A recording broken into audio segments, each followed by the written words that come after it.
Let's move on now to money.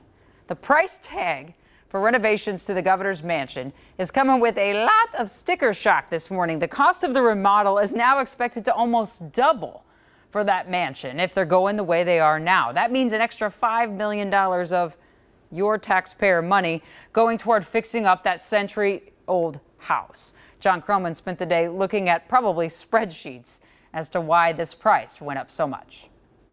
Normally, the legislature would not have to get involved in a cost overrun on an ongoing project of this size because it's being paid for from a dedicated fund. But Governor Walz says he's concerned about the size of this cost change and wants legislative leaders to weigh in on it.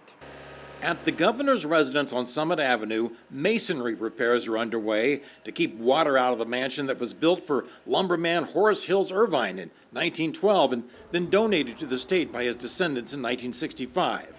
This is only the first phase of a top-to-bottom revamp to bring it up to code. It's making sure that the heating and cooling works and the electrical systems work. And obviously it's a state facility that has multiple state functions, so you have security systems, modern security systems. Wayne Wozlowski is the Deputy Commissioner of the Department of Administration, which manages all the state's property, including the governor's residence, which looks beautiful on the surface, but under that skin is outdated. We were able to get in to do destructive testing, so essentially opening up those areas and getting access to that cabling and that piping, and really then making the decision that no, you can't keep that in place. You have to meet current building codes, you're going to have to replace all that. A few days ago, a letter from the Governor's Residence Council revealed the bids came in higher than expected, raising the project cost from $7 million to nearly $13 million. That's a primary driver of the cost difference, is this